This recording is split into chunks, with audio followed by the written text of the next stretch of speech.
माननीय सदस्यगण, मेरी सरकार आज पूरी सीमा पर मॉडर्न इंफ्रास्ट्रक्चर बना रही है। एक काम बहुत पहले ही प्राथमिकता के आधार पर हो जाना चाहिए था।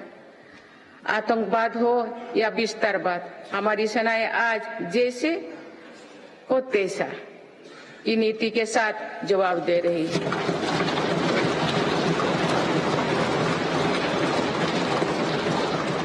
आंतरिक शांति के लिए मेरी सरकार के प्रयासों के सार्थक परिणाम हमारे सामने हैं। जम्मू कश्मीर में आज सुरक्षा का वातावरण है। आज वहाँ हड़ताल का सन्नाटा नहीं, भीड़ भरे बाजार की चल पहल है।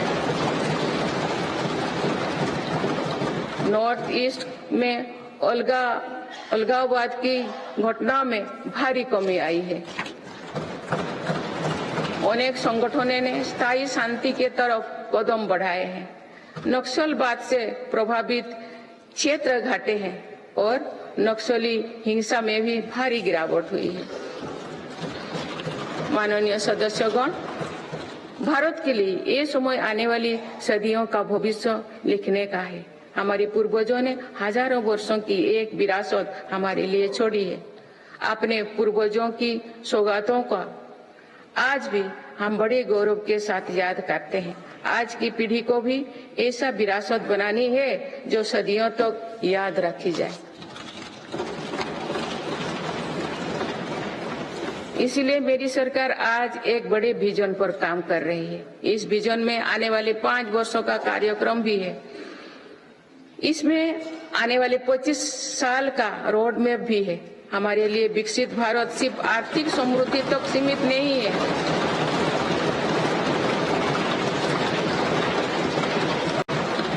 हमारे लिए विकास भारत सिर्फ आर्थिक समृद्धि तक सीमित नहीं है। हम सामाजिक, सांस्कृतिक और सामरिक ताकत को भी उतना ही महत्व देते हैं।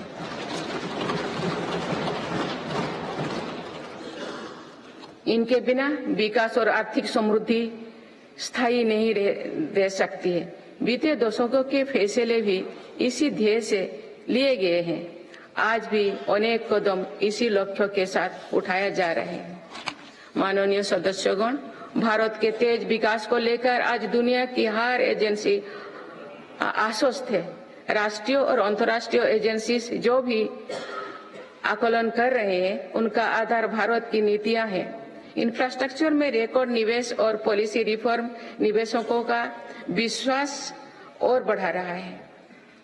पूर्ण बहुमत वाली स्थिर और मजबूत सरकार के लिए भारतीयों का संकल्प भी दुनिया को नया भरोसा दे रहे हैं।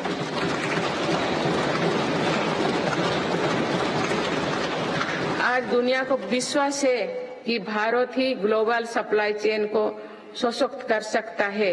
इसलिए भारत भी आज इसके लिए बड़े कदम उठा रहे हैं। देश में एमएसएमई का एक मजबूत नेटवर्क बनाया जा रहा है। मेरी सरकार ने 14 सेक्टर्स के लिए PLI योजनाएं शुरू की है।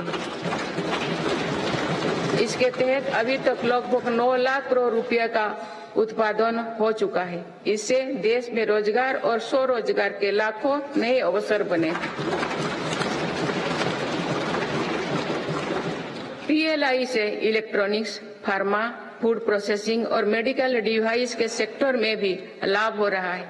मेडिकल डिवाइस से जुड़े दर्जनों प्रोजेक्ट्स में उत्पादन शुरू हो चुका है। मेरी सरकार ने देश में 3 बल्क ड्रग पार्क भी बनाए हैं। माननीय सदस्यगण, आज मेड इन इंडिया एक ग्लोबल ब्रांड बन चुका है। मेक इन इंडिया को लेकर आज दुनिया आकर्षित हो रही है। आत्मनिर्भर भारत के लक्ष्य को दुनिया समझ रही है। आज दुनिया भर की कंपनियां भारत में नए सेक्टर्स को लेकर उत्साहित है। सेमीकंडक्टर सेक्टर में हो रहा निवेश इसका उदाहरण है। सेमीकंडक्टर सेक्टर से इलेक्ट्रॉनिक्स और ऑटोमोबाइल सेक्टर को भी बहुत लाभ होगा। मेरी सरकार आज ग्रीन मोबिलिटी को बहुत प्रोत्साहित दे रही है। बीते कुछ सालों में ही देश में लाखों इलेक्ट्रिक वाहनों का निर्माण हुआ है। अब तो हम भारत में ही बड़े हवाई जहाज की मैन्युफैक्चरिंग के लिए भी कदम बढ़ा चुके हैं।